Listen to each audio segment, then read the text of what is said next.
مؤثر و ارزنده ইরানের মিসাইলের তাণ্ডব লীলা দেখছে পুরো মধ্যপ্রাচ্য জুড়ে এখন পর্যন্ত ১২৫টি মিসাইল ছুড়েছে তেহরান। মধ্যপ্রাচ্যের ৪টি ঘাঁটিতে মার্কিন সামরিক স্থাপনাকে লক্ষ্য করে ধ্বংসযজ্ঞ চালিয়েছে তেহরান। এর মধ্যে সবচেয়ে গুরুত্বপূর্ণ বাহরাইনে মার্কিন ৫ম নৌবহরের সদর দপ্তর। এত গুরুত্বপূর্ণ স্থাপনা থাকা সত্ত্বেও ইরানি মিসাইল কোনোভাবেই আটকাতে পারল না দেশটি। হামলার পর প্রকাশিত ভিডিওতে দেখা গেছে দেশটির রাজধানী মানামায় বিকট শব্দে বিস্ফোরণের পর ধোঁয়া উঠছে উপরের দিকে। ইরান স্পষ্ট করে জানিয়েছে সেখানে আঘাত হেনেছে তাদের শক্তিশালী মিসাইলের বহর। এর মধ্যেই ওই এলাকা থেকে সাধারণ মানুষকে সরিয়ে নিতে শুরু করেছে বাহরাইন।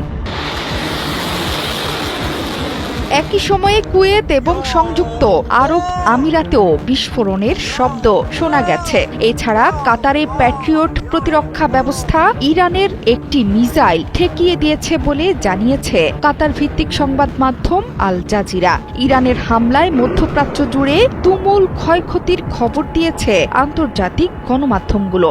এর মধ্যে আকাশসীমা বন্ধ করে দিয়েছে কাতার, কুয়েত এবং আরব আমিরাত। আবুধাবিতে ইরানের ছোড়া বেশ কয়েকটি মিসাইল আঘাত হেনেছে। এতে একজনের মৃত্যু হয়েছে বলে জানিয়েছে আল জাজিরা। এই হামলাকে জাতীয় সার্বভৌম ও আন্তর্জাতিক আইনের চরম লঙ্ঘন বলছে আমিরাত। এমনকি এর জবাব দেওয়ার হুঁশিয়ারিও দিয়েছে দেশটি। সংযুক্ত আরব আমিরাতের আবুধাবিতেও পাওয়া গেছে বিকট বিস্ফোরণের শব্দ। সৌদি আরবের রিয়াদ থেকেও এসেছে বিস্ফোরণের শব্দ। মধ্যপ্রাচ্যের মোট 5টি ঘাঁটিতে এর মধ্যে আঘাত হেনেছে তেহরান। শনিবার সকালে ইরানে ইসরায়েলের আঘাতের পর 1 ঘণ্টাও সময় নেয়নি তেহরান। শত্রুর আগ্রাসনের জবাবে অধিকৃত ভূখণ্ডের দিকে প্রথম দফায় মিসাইল এবং ড্রোন হামলা শুরু করে তেহরান। প্রথম দফায় ইসরায়েলের আকাশসীমায় অন্তত 35টি ব্যালিস্টিক মিসাইল ছুড়েছে ইরান। এর মধ্যে কিছু কিছু মিসাইল প্রতিহত করলেও বেশিরভাগই আঘাত হেনেছে লক্ষ্যবস্তুতে। ধ্বংসযজ্ঞের ভিডিও প্রকাশ করতে শুরু করেছে গণমাধ্যম। এখন পর্যন্ত একজন ইসরায়েলির আহত হওয়ার খবর পাওয়া গেছে ইরানি মিসাইলের আঘাতে।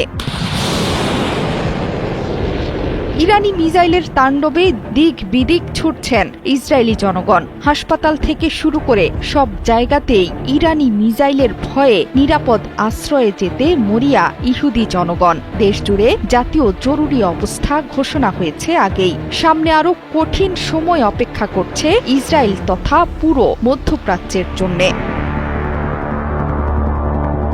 জোহরা চৌধুরী সেতু, ৭১।